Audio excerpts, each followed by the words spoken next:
Good morning, everyone. My name is Jason Ilstrup. I'm the president of Downtown Madison, Inc. Welcome to another edition of the virtual What's Up Downtown Breakfast. Hope you're all having a good morning today. We are very excited to have a wonderful, important conversation today with Secretary and CEO of the Wisconsin Economic Development Corporation, Missy, about the pandemic recovery, reopening of business in Wisconsin. Very important topic and a very timely conversation. We are excited to hear updates from the secretary and take your questions as well at the end. Thank you much for joining us, and thank you for all your continued support. Speaking of support, before we start with the secretary this morning, we are excited to recognize several new members to DMI. Lots of good things happening in the membership area. We've got some great members. We hope you connect with these folks soon. We've got Main Street Alliance and Sean and the team. Thank you for joining us. SPL Legacy Foundation, Becky Steinhoff, a long time of Downtown Madison and the Goodman Center. Welcome back, Becky. Excited to have you. Tierney with Kelsey Hahn. We have Towns and Associates and a good friend, a long-time person I've worked with, Amy Johnson. Hello, Amy. Hope you're doing well. Union Cab, our great friend, Bill Carter, strong member of the Transportation Committee. Thank you, Bill. And very timely, WEDC. They joined actually a few months ago, but we wanted to announce it here with the secretary and the team. We are very excited to have all these members. Welcome. Hope you are able to connect with other members soon. That is what DMI is all about. Next, we're going to hear an update from our co-chair at DMI, Nathan Water. He's also a shareholder at Reinhardt Law Firm. Excited to have you here today, Nathan. Nathan, how are you this morning? Good, Jason, and thank you. Good morning, DMI members. At its heart, DMI is an advocacy organization, and at the recommendation of the DMI Government Relations Committee, the DMI Board of Directors decided to once again endorse candidates running for the City of Madison Common Council. We believe re-engaging in this process greatly enhances our advocacy work. This belief was strengthened over the past 2 months as we invited each alder candidate to participate in interviews with members of the DMI Board and our Government Relations Committee. While Jason will outline each of our final endorsements shortly, I wanted to highlight how these interviews between DMI's leadership and the city's elected and to-be-elected officials established new lines of communication and reaffirmed long-standing ones. All of these relationships will be critical to DMI's efforts in the months and years ahead. Over this past year, and despite the pandemic, DMI has worked hard to expand our leadership role in the community. This expanded leadership role and the recognition of that leadership role by our city's elected officials will be critical as we turn to revitalizing downtown. Whether it's the inclusiveness and equity of downtown, the future of State Street, bus rapid transit, housing advocacy, the use of TIF, or a host of other opportunities still to come, DMI will be leading, and we will continue to be a strong advocate for the economic development of downtown and our city. Today's program is another step in that advocacy. Thank you all for being here and for your engagement with DMI. I'll hand it back to Jason. And thank you very much for that important information on endorsements, and thank you for your leadership. You, along with co-chair Megan Drabik, have been fantastic, so thank you for that. As Nathan mentioned, DMI has endorsed candidates in 14 different races. Really, the most important thing to know is please vote and help support these candidates on April 6th. This is critically important. These candidates that we met with over the last few months, all to seek our endorsement, really talk about the importance of our overall community, the fact that their policy decisions have on our community downtown as well. These candidates really best line up vision and our priorities and our goals for downtown. The DMI endorsed candidates this year are Alder Harrington McKinney from the Alder Lindsay Lemmer from the 3rd District, Alder Mike Revere from the 4th District, Regina Vitavere in the 5th District, Nasra Waheli from the 7th District, current Alder, and dual endorsement in the 8th District, Juliana Bennett and Naomi Abu.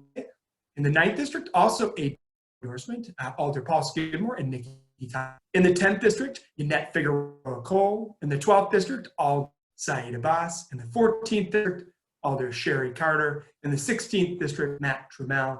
In the 17th District, Gary Culverson. In the 18th District, Charles, and in the 20th District, Christian Alboris, current Alder here. These very important races, please support these candidates however you can.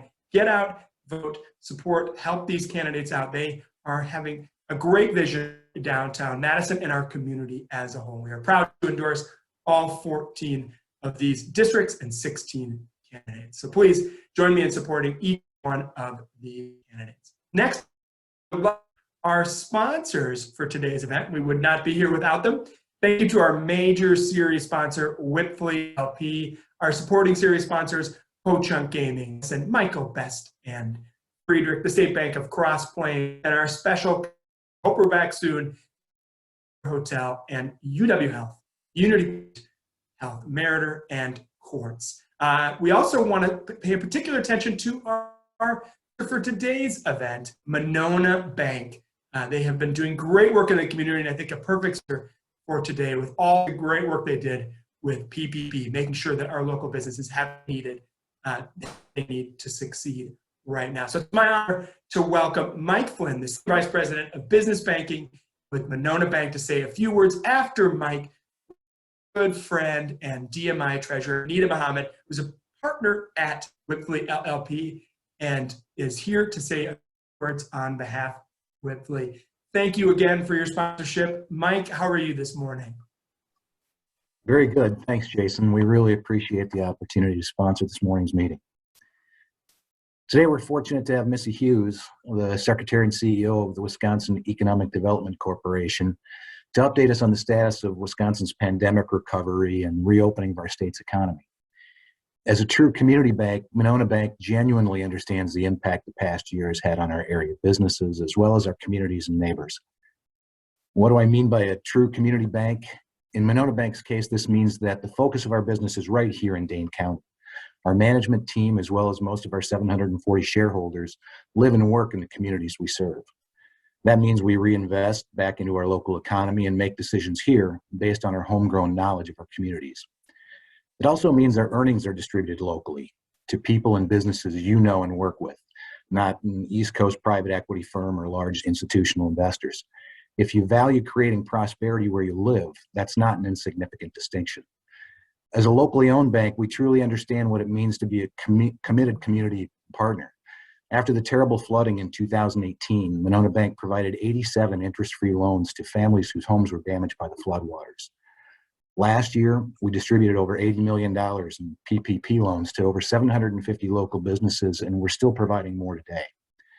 We also created a Strengthen Neighbors Giving campaign last spring, where we distributed over $90,000 to area nonprofits who are working hard to meet the immediate needs of the crisis, like food and shelter in our communities. And last fall, Monona Bank was the first company to commit to the innovative Dane Workforce Housing Fund, contributing $1 million in socially responsible investment to create affordable workforce housing in Dane County. Being a committed partner means being there when times are tough and investing in the future of the community, even in the face of uncertainty. Like many of us, Secretary Hughes had a challenging job in 2020. Among other things, she and the WEDC distributed roughly $240 million in much needed We're All In grants to Wisconsin businesses and help them stay afloat during the pandemic. So on behalf of Monona Bank and all of those in attendance today, I'd like to thank you for joining us, and we're all eager to hear of your thoughts on Wisconsin recovery in 2021. So welcome me in, or help me, or join me in welcoming Secretary Hughes. Good morning. My name is Anita Muhammad, and I'm a partner with Whipley LLP and member of the DMI Board of Directors.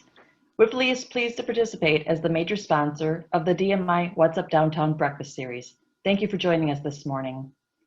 As a multidisciplinary professional services firm, Whipley delivers effective, personalized services to help companies and organizations like yours through these trying times to help create lasting positive impact. We are here to help leaders like you navigate the ever-changing economic environment, and we invite you to visit whipley.com for industry-specific insights for financial institutions, construction and real estate, nonprofits, and more. Thank you for joining today's program, and I hope you are all safe and well. Thank you very much, Mike and Anita. I think they're two perfect sponsors today. Both Whipley and Nona Bank have done an amazing job working with many of our members, the local businesses, the small businesses that really make downtown the backbone of our community. They have helped out infinitely with the We're All In grants, and which we'll talk about with Missy Hughes with PPP, making sure that the businesses have what they need to survive now so that they can thrive in the future. So thank you to Mike. And now on to the main show. It is my honor to welcome and introduce our distinguished speaker today, Missy Hughes, the Secretary and CEO of the Wisconsin Economic Development Corporation, WEDC. And before joining WEDC in 2019, was General Counsel and Chief Mission Officer at Organic Valley. Thank you for feeding me virtually every morning. I have a bowl of cereal every single morning. Yes, I'm a creature of habit. Thank you and your old job for appreciate that. Her previous positions were associate attorney at the law firm of Holland and Hart, where she practiced in areas of natural resources, construction litigation, and corporate business transaction. Served on the board of the Environmental Working Group and the Organic Trade Association, where she was the 3-time board president. The U.S. Secretary of Agriculture Hughes as USDA Advisory Council Committee on Agriculture and Biotechnology for the 21st Century. She received her bachelor's degree from Georgetown University, go Hoyas, and a Juris Doctorate from the University of Wyoming College of Law. Boys, of equal opportunity, a sports fan here. Secretary Hughes, we're so glad to have you here this morning. How are you doing today? I'm really good. Thank you, Jason. So the first thing I want to do is just check my internet connection because it seems wobbly. Am I coming through okay? I hear you loud and clear. I think I have a wobbly.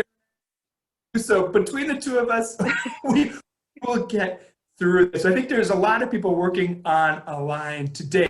Obviously, this has been a very difficult year. From the beginning, though, WEDC has played an integral role in resources, relief, and assistance to businesses throughout our state, and in particular in downtown Madison. To kick things off today, we're going to hear the update from Secretary Hughes. WEDC is up to their initiative, their programming, their grants, and how we're looking to reopen businesses. I have, before you begin, that we are all in grant have been outstanding, and we have been able to sign many letters for that. So I just want to say a personal thank you before you get in.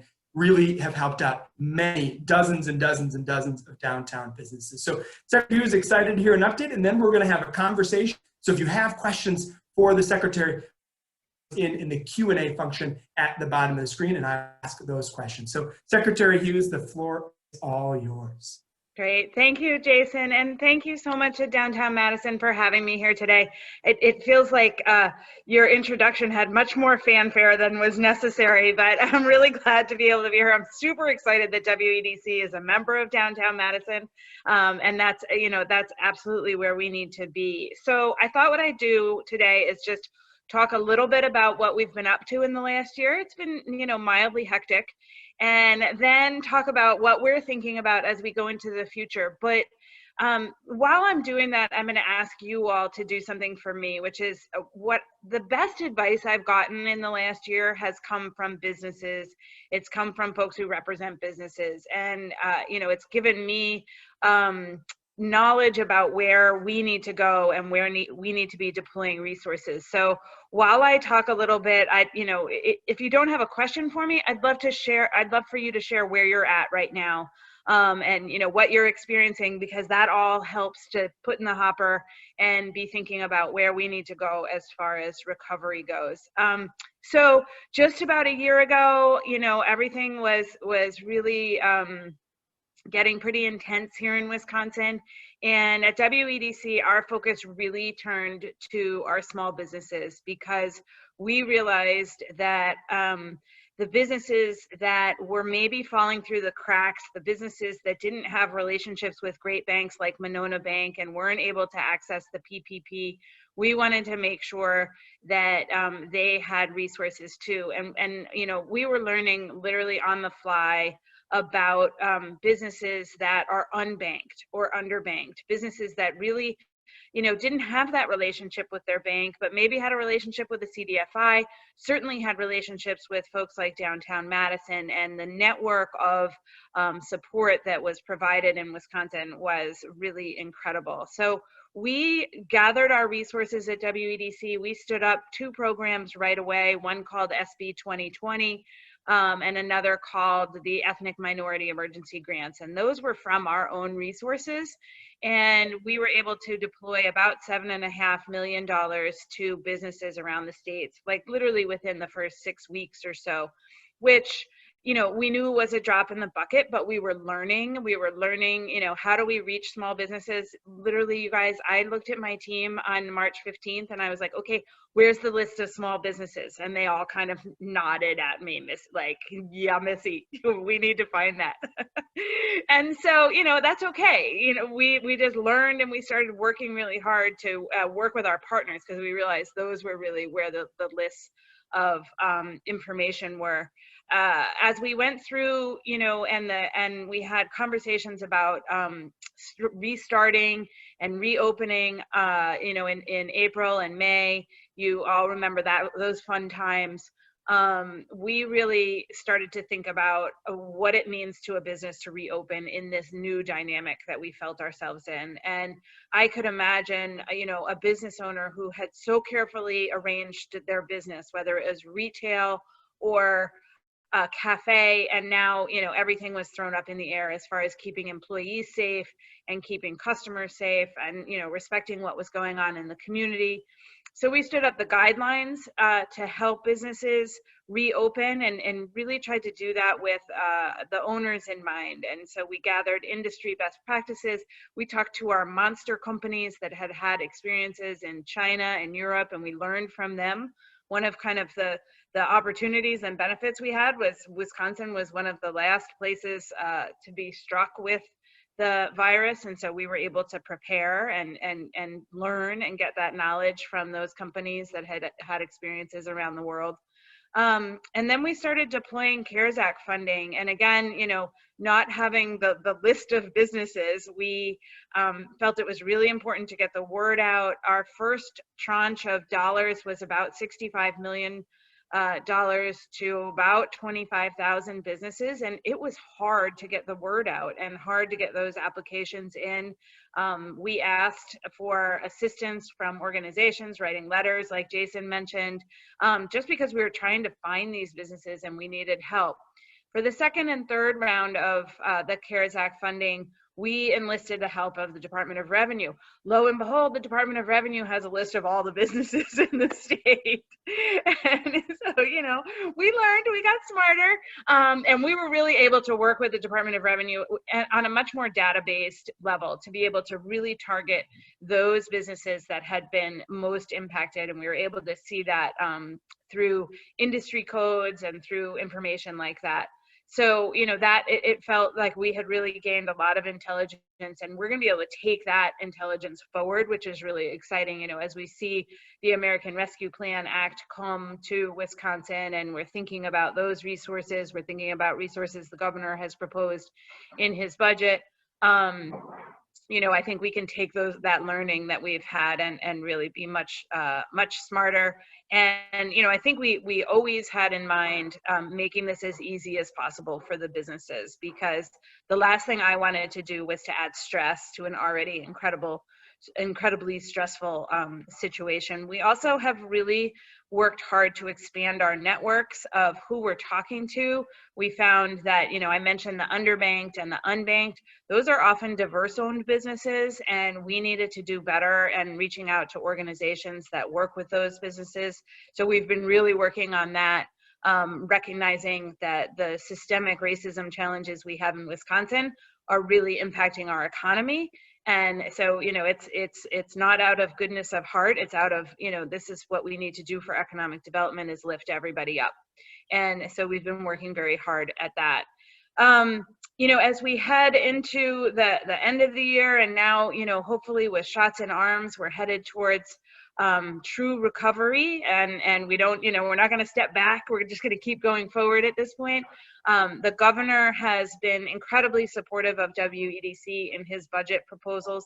He has proposed an additional $200 million of funding to be particularly focused on small businesses. And I just want to say that the governor, throughout my conversations with him in the last year, we would talk at all hours, and he would say, Missy, what's happening on the main streets? How do we make sure that those main street businesses are surviving this? How do we remind them that, how do we remind Wisconsinites that our main street businesses are there? And that was really the birth of the We're All In campaign. It was really like, okay, we're all in this together, and we need to remind each other to support our local businesses, to support our communities, to take care of each other. And so that was a really exciting thing, and really came from the governor's passion about making sure that we were taking care of our small businesses. And literally, he would talk to me. I live out in southwestern Wisconsin in Viroqua, and he would say, okay, let's talk about each store on Main Street in Viroqua. And are they able to receive customers? What are they doing? And he really wanted to know, about each different type. We have, a retailer, a cafe, an upholsterer, well, how's an upholsterer going to do curbside delivery? How's that going to work? And so, thinking that all through. So he's also, provided support, additional dollars in WEDC's budget, and he's proposed assistance for organizations all around the state. An additional $8 million for organizations around the state that help. And that's really because of all the work that you all have done to support our businesses. And I have been able to express to him before, I was just a few months on the job before the pandemic hit, and I saw all this network of support, and I was like, okay, what's happening? What is this all for? What are all these folks doing? And then it all came to life and during the pandemic and all of that work. So it's incredibly important that we continue to support these organizations. And finally, one thing I'll mention that I'm excited about is the governor has proposed a $100 million venture capital fund. And while that might not, affect everybody, it is really demonstrating, putting a stake in the ground for Wisconsin businesses and the ability to support Wisconsin businesses, the idea that we need to invest in our own here and not just hope about, attracting businesses, but grow businesses here and help them thrive. So I'm really excited about the governor's budget proposals. I think that it's really setting a stage for recovery that's really important. And then I'll, add that we have the American Rescue Plan headed towards us, and understanding what that means. There is an incredible amount of dollars that are going to be coming into the state, not only to the state directly, but through other programs like the Restaurant Revitalization Act and other support for the arts. So I really encourage business owners, it's not fun work, but dig in and learn about it, because there's real opportunity. And there's things happening that, are going to give some folks a chance to get in the door ahead of others, which is, good. There is for example, the Restaurant Revitalization Act. If you are diverse or women owned, or I think veteran owned, you can apply 3 weeks. You get kind of a 3 weeks head start. And that's just recognizing that, in the past, we with PPP and other things, there was maybe not such an equitable distribution of dollars. So trying to find that through. And then finally, we'll be looking at stimulus dollars coming in. We'll be having more conversations with the governor. And one of the things that we're really focused on is the main streets, is downtown Madison. How do we make sure that we're doing investment that's smart? This is a once in a generation opportunity to invest in a way that isn't, just, there's a part of it that's just getting the dollars out to stimulate the economy, but there's also a part of it of what can we do to make sure we have a lasting impact and make sure that the investments we make really help businesses for years and years to come, not just on a month-to-month basis, which is honestly what we've been operating with so far. So I would love questions. I really, if you don't have a question, and we don't have that many questions, I just tell me tell me about your business. just, you're on now. I'm done talking. I'm going to give it back to Jason, and I hope that you'll give me some input too. Well, I can wax on for 31 minutes if you, I don't think you just want to hear from me. So just as the secretary says, send the questions in right now. We're getting some in the chat and some in the Q&A. Please send those in. Now, I want to just start off with a kind of a more basic question. Why are downtown, why are main streets, particularly those local businesses in our communities, not just downtown, but in Viroqua, in Superior, in Green Bay, in Milwaukee, why are they so important? And what, you mentioned what we can do to help. Why is it so important that we continue to help them now so that they survive now during, hopefully, the end of COVID, starting to see some normalcy? Why is it so important to support these businesses now? Well, that's like that could be a half-hour answer, Jason. But first and foremost, for every dollar that's spent locally, it leverages another $8 into the economy. It keeps that money recycling in the local economy, and that brings wealth to the local economy. So then, you're able to support your schools, you're able to support new businesses, and you're able to support the services that you need to provide. It also, lends a vibrancy to the community that makes folks want to stay there and raise their families there. It makes folks want to move there.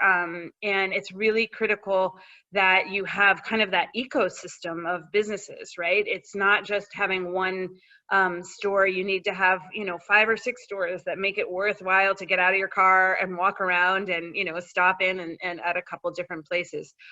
These are often family-owned businesses. And so, you see a family is investing their savings. And so we want to make sure we're supporting that. And often these are always job creators, right? These are job creators for high school kids all the way through, where you're learning. My kids have all worked on Main Street in Wisconsin, learning what it is to be a business person, learning what it is to take care of your community, and respecting the bravery that it takes to own your own business. And so they're just incredibly important to the vibrancy and the quality of life in Wisconsin. When people want me to attract businesses, when they want me to attract talent here to Wisconsin, I need to be able to show that we've got great communities where people want to live and where you want to have your business. And so it's really, the small businesses are, it sounds trite, but they're the backbone of our economy and incredibly important. Here. I couldn't have said it better myself. I may say exactly what you say later today. And downtowns, the streets, they're so important. There's 50,000 employees in downtown Madison, right? A lot of them university employees, whatnot. But there also are a lot of small businesses, and they employ a ton of people. Just take the 4,500 of those employees in Madison are in the tourism sector. Many of those are locally owned hotels, restaurants, and retail locations. The question we have from the audience is kind of a similar question that we had for you, is that some members of the community and some business sectors have not received adequate federal support in certain sectors. You mentioned some of those with the shuttered venues, restaurants. There's also certain groups of business owners that have not. Will they get more focus as a result of the funds under the new American Rescue Plan? And then how does W sort of fill in maybe some of the gaps that the American Rescue Plan may have, knowing that this is all very early and we're all right now, but how do we make sure those sectors that are most hurt get the help, and how does WEDC? So I think it's twofold. One, finding the sectors that have been hurt the most is really where the DOR comes in, because they're able to look at sales tax, they're able to look at information like that gives us real concrete information about who's been impacted the most. But one of the challenges that we've had throughout this is the data is not always perfect, right? Because the sales tax is measuring a year-over-year basis, and maybe you don't see what's happened in the last 4 or 5 months. So we continue to churn through. We just had a meeting with a number of associations to say, what kind of data do you have? And trying to think about this in different ways so that we can be assured that we're finding the most impacted businesses and getting resources to them. The other side of the question, I think, is how do you find the gaps, right? Finding the gaps is a real challenge. And that's why I find that having conversations with businesses is really important, because it sparks for me like, oh, okay, we hadn't thought about that. So I'll give you an example. Mid-year last year or towards the fall, I had a conversation with someone who puts together tours for seniors on buses. And wasn't necessarily an event venue, and wasn't a restaurant, and wasn't a place of gathering, but employed 10 people, and was really a good thriving business. Was over $1 million. Most of the We're All In grants were under $1 million. I never would have thought of that if I hadn't had the conversation with that business owner, for him to say, I'm a gap. And so it's really finding ways for the businesses to raise their hands and say, I'm a gap. Let me explain why. Is there anything that can happen? And then, that again, all goes into the data bank to try to understand, like, okay, that helps us see how we're missing someone. Thank you so much. So continue to send your questions in. They're coming in now, but also in the chat, send who's the business. We've got some great feedback. Our great friend, Harbaugh with Design Craft. She says she's working from home, a small market agency, and she loves it, missing the team, but still very busy as clients pivot to online sales, digital marketing, based fundraising. Great small business on the edge of downtown. Great location on Park Street. Stacy, hello to you. So send in those messages we want to hear.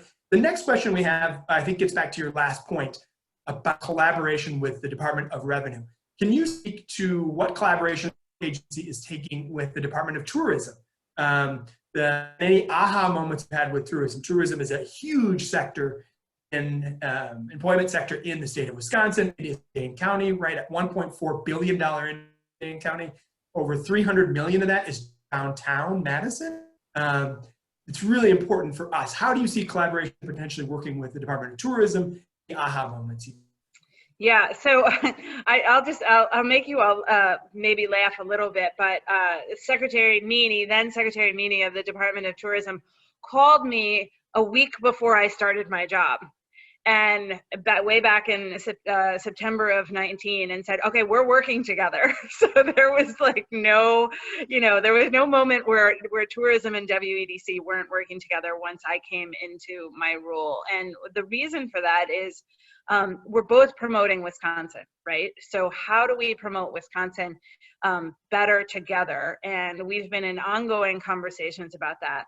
Then the pandemic hits, and we realize that the small businesses that are really impacted all around the state are also tourism businesses, but they're also businesses that are up and running year round. They're open in the down seasons in Minocqua or up in Ashland, and so it's really important that WEDC and the Department of Tourism are thinking together and learning together. So I don't actually think of businesses as tourism businesses. I think of them as businesses, and tourism, I think where tourism used to think of them as tourist sites, now thinks of them as businesses. So we're really working together to say, okay, how do we make sure that we're being smart about deploying resources to support our businesses? So I'm putting dollars into the business owners' hands, and tourism is working to promote them. Tourism, if you haven't been a part of seeing it in the last week or so, has just launched a whole new effort to really focus smartly, I think, on communities right around Wisconsin. Iowa, Minnesota, Illinois, hey, come to Wisconsin. And, it's drive time for people who aren't ready to get on a plane. But, again, with the vaccines, maybe they're willing to jump in a car for 3 or 4 days and come see what we have to offer. So it's super exciting. And I think, it's smart. And the way that any of the agencies, WEDC has a particular ability to be flexible, but where you see the state departments really trying to be as flexible as they can, given the fact that they're state government, is really great, because that's what we need in this time. Like, we need to break our muscles and get more flexible. I think it's important that you just talked about how do we get the drive time people to come here, and that tourism is a wonderful conversation yesterday with the new Destination Madison president and CEO, Allie Chin, who said people are coming. They're coming back this summer. Things are opening up, and people are excited. They're going to come in full force to places like Madison, right? A lot to offer: the natural beauty, the different venues, the arts, and hopefully many of those things are up and running in some form when they get here, but they are coming. And I think another point that I remember, while I was in the hotel business for a long time, is that particularly with entrepreneurs, unless you're in your hometown, you have to visit the place first. And when you're making decisions as to where you want to build your business, is a huge part of that. Hotels is a huge. At some point, Kevin Conroy moved Exact Sciences from to Minnesota, and he must, or not, Wisconsin, my home state. Oops, moved it to Wisconsin. Yeah, and look, in our area. Tourism is a vitally important economic development driver as well. Next shout out we have is from our friend, new member. So, Jason, I want to stop you for 1 second please. based on something that you said, which is really like, so this is why these conversations are so great. What you just said is, people are going to start coming and we need to be ready. So when you think about that concept of being ready, and say you own a cafe on State Street, it's not like you can open up the door the minute you've got 20 people standing outside, right? You need to start buying inventory probably, a couple of weeks in advance. You need to hire people a couple of weeks in advance, and you need to kind of have a soft restart, right? In order to be ready. And timing that is incredibly difficult. So it's really important, and that helps me to think about, like, okay, people have to restart their businesses. I was thinking about this a year ago, and now what you're pointing out to me is, really that's what our tourism businesses are thinking about right now. Like, when do I start hiring? And they're going to have an outlay of cash in order to, meet payroll, in order to buy inventory in the next little while here. So I see, that's like, you got me thinking. I appreciate it. I don't get many people thinking, so at least I'll take it. But it's another call with restaurateurs that know that we're going to be opening, hopefully, knock on wood, the vaccination continues to roll and we continue heading in the right direction. One tour group has to hire 80 people right now, right? Because unfortunately, many of the people that they had on their floor, which is great, but you need to build up and get much easier to close a business, even temporary for COVID, than it is to bring it back up. Just for what the secretary talked about: inventory, hiring labor, cleaning the facilities again, running the water, making sure we don't have issues. Those things all take time and resources. We can't back up. So we need to work as DMI, as WEDC, as the chambers, to make sure that they have the assistance they need. Next shout out is from our good friend Sean, Main Street Alliance. He's a new member. He's here today. MainStreetAlliance.org. Check out his website, advocating for Main Streets like downtown. Next question, I think, is an important question. We've seen a lot of entrepreneurs come up during COVID, which I think has been very heartwarming. Our friends at the Small Business Development Center at UW, Michelle and the team, have talked about how entrepreneurship classes have skyrocketed. More and more people are opening their business.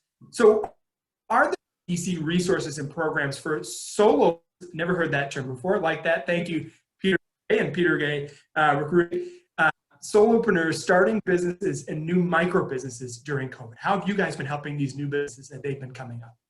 So the first thing I want to say is that the idea that entrepreneur classes is skyrocketing is awesome. And I'm going to tell you why. We had a conversation with some UW economists back in June, July of last year, and they expressed concern. They had just done a survey of students. They did the first survey in the fall before the pandemic, and about 60% of students said, yeah, someday I'm going to start my own business. And I'm excited about that. And then the pandemic hit and they redid the survey, and the response was more like 30% of students saying, I'm going to start my own business. And what they were worried about was this particular cohort, right? These students in college right now had seen their parents go through the Great Recession, and now we're experiencing the pandemic. And their concern was that this was going to be a risk-averse group. and that like I'll get a job and I'm going to keep my job because going out on my own and starting my own business is not what I'm signed up for.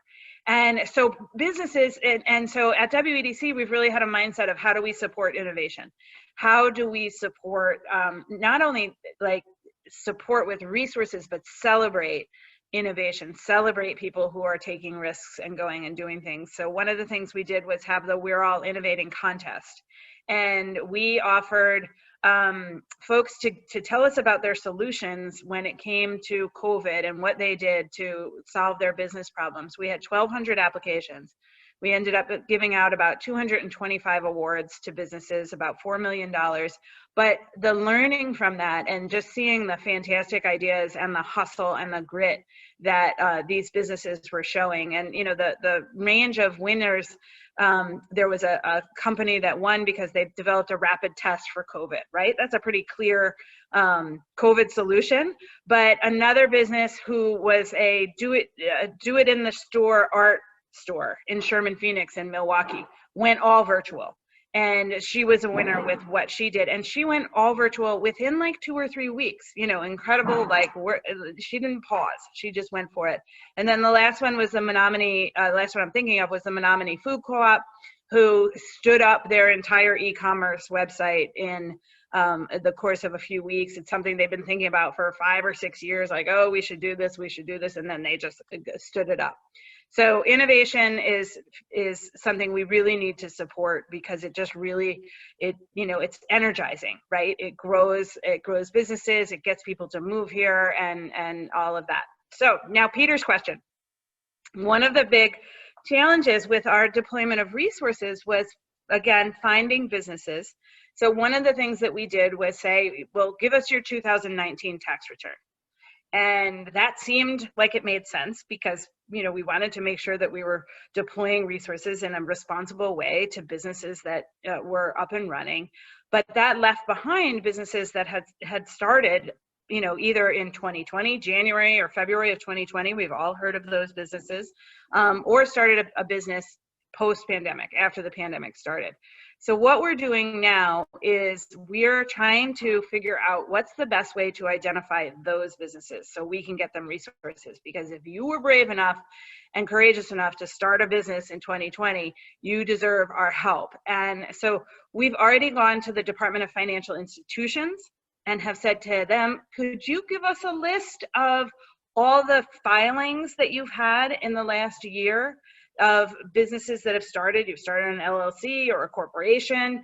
And so that's one way to, start to get a list and gather who has done that. But we're continuing to think about, because not everybody does that, right? That you might, be well on your way to getting your business up and running before you do a corporate filing or something like that. So continuing to try to find those businesses and then get resources to them. And, Peter, your question about solopreneurs, I'm gonna have to practice saying that one. I think is a really good one because so much of the focus of PPP was on businesses with employees. And, if you, again, are a business that doesn't have employees, but you're still out there working and driving the economy, there should be resources for you. So we will continue to look at that. We did require, I think all the We're All In grants had the ability for solopreneurs to apply. At least the second round did. So, we'll continue to think about that and make sure that we get resources in those hands. And I would just encourage you to look at startupwi.com, which is Startup Wisconsin. It's a lot of information about support for startup businesses in Wisconsin. So it's startupwi.com. Perfect. I'm sure someone on our team can put that in the chat so we have that. Well, the next question. It's hard to do both at one time, but we can put that in the chat. Want to give our next say thank you to Peter Gray, right? And Peter Gray Search started a business in the pandemic. Not easy to do. Peter's been a long time supporter of DMI and other companies. So Peter, hope you're doing well. Next question is from I think a mutual friend of both of us, the new excellent MadRep President and CEO Jason Fields. One of the highlights of COVID is we've had some transition in leadership in Madison. Deb Archer, amazing work at Destination Madison for years. My mentor, Paul Jaden, an incredible leader, formerly with WEDC, with MadRep, have retired and are now on to new endeavors. But Ellie Westman Chen, who we earlier, doing a great job early on with Madison, and certainly in Fields with MadRep. We hope to bring both of them to events soon. But his question is, how realistic is it to believe of funds legislation will pass the legislature? How can it support the econ industry support this legislation? Well, I think the venture fund has what I'm seeing as some of the most bipartisan support that I've seen for a while in in the proposals that come before the state government. And so I think that if we can find a way to continue to have that bipartisan support, and if we can show that to the legislature and the governor, and demonstrate that we all want to invest in Wisconsin, this is something that is bipartisan. I'm confident. Will I bet the farm on it? No, but I will definitely keep advocating for it. And the thing that makes me most encouraged about it is having support from folks like Jason Fields, and having him on the team helping to push that through is what's going to be the winner. So my confidence really relies, Jason, on your work. So it's on your shoulders, and we'll continue to have conversations about how to push that through. But I'm excited about it. I'm excited about the what I've seen during this conversation about creating a fund is the urgency that folks feel in investing in Wisconsin and keeping capital here. And it goes from the Jason Fields to the Kevin Conroys to the Northwestern Mutuals. We want to be investing in Wisconsin, and so that's why it's really important for the state government to be a part of that.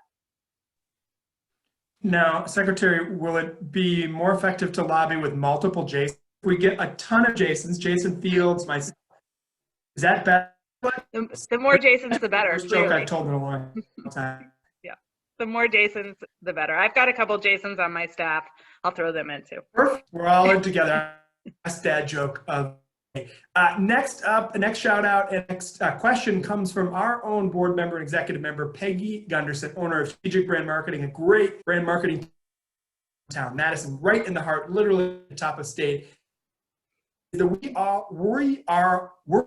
For small businesses, we're roughly $2,500 per business. Dane County's grants average this round about $1,000 per business. I'm curious how funding is such that the county can provide more funding for small businesses in the state.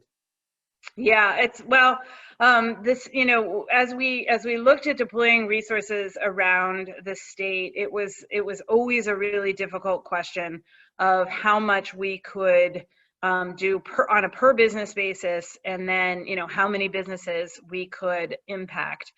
And I think what I've come to learn and think about is that the small businesses, and a small business I was talking to recently said it really well, the small businesses know how to spend $1, and so they can really stretch $1. And so it was really again, looking at those businesses that maybe didn't have the safety net in place of a good banking relationship, of family and friends, and just really trying to think about how to deploy those resources.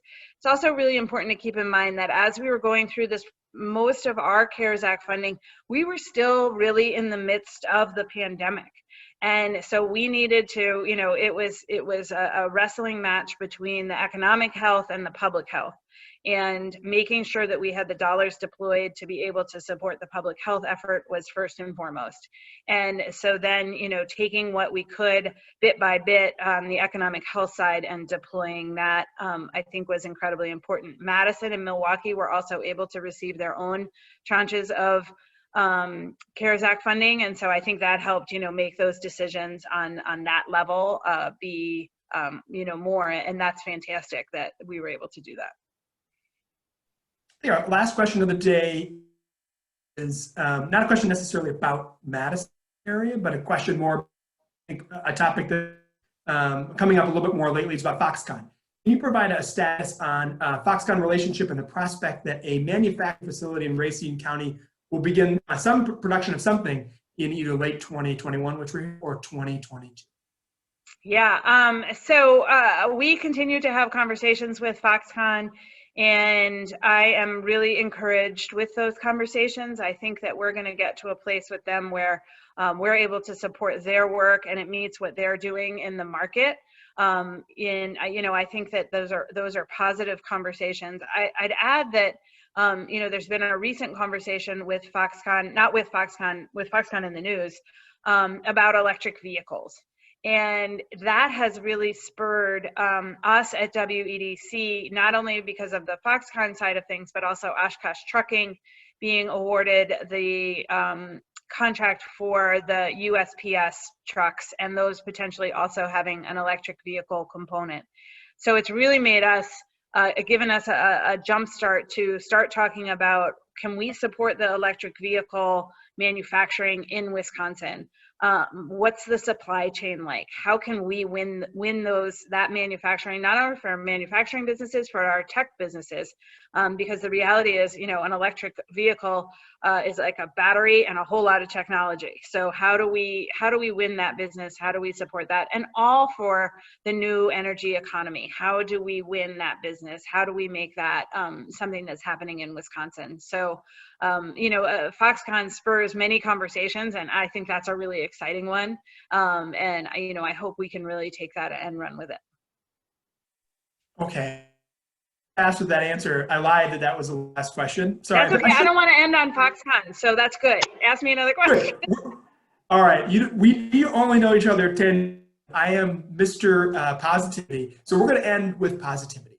What makes you hopeful that the state of Wisconsin, and then in particular, downtown Madison, is going to come back even stronger with a more vibrant, equitable place that everyone can enjoy?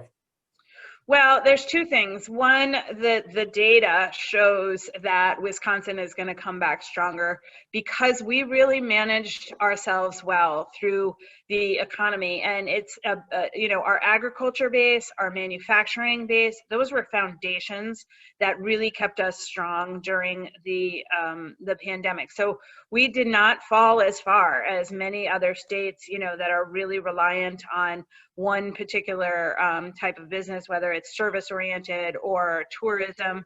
So we're starting from a better place. Now, we also are starting from a place where we have a lot of work to do. We've got a lot of things that we still need to address, particularly the inequities that we have in our state. But that's great because we're incredibly hard workers, and we don't sit on our laurels. So I think that there's going to be an energy in Wisconsin that is like, okay, now's our chance. Now's really when we're going to do it, and we're going to learn our lessons, and we're going to work together, and we're going to move forward. So I'm incredibly optimistic about the future of Wisconsin, and I think we just have nowhere to go but up in a good way, and we're all in this together. So we're going to do this together. I worked for a cooperative for 20 years. I'm all about people working together and collaborating, and I think we're gonna find our way to do that because that's how we do it in Wisconsin. Here to ending on that note, just we are here for you in downtown Madison. We're lucky to have the offices literally directly across the street from the DMI offices. We're here if you need anything. Our local businesses are so thankful for all the support that you and your team at WEDC have provided throughout the last year and will continue to provide in the times to come. Again, if you need anything from us, let us know. We would love to give you a tour, myself or the great Madison Central Business Improvement District Director, Tiffany Kinney. We'd love to walk around our beautiful downtown. Not that you don't know it already, it is where your office is. But we would love to have you anytime. Yeah, Secretary, thank you so much for your time today, your passion for the economy, for making sure it is an inclusive and equitable economy where everyone can succeed. We're all very thankful from everyone at DMI. So thank you very much. I want to thank our sponsors as well. We would not be here without you folks. Thank you so much to Whipley, Chuck Gaming, Michael Best, and Frida, the State Bank of Cross Plains, the Edgewater Hotel, Point Health, Meritor, UW Health and Courts, and of course our friends at Monona Bank. this month. Thank you all for joining us. Thank you as well for continuing to support DMI and Downtown Madison. Shop local as often as you can, downtown in a safe way. That's how we ensure our friends and neighbors that own our local businesses will succeed and thrive in the future. Thank you all for joining us today. Hope you have a wonderful rest of the week and a great weekend. We'll talk to you soon, and let's keep moving forward.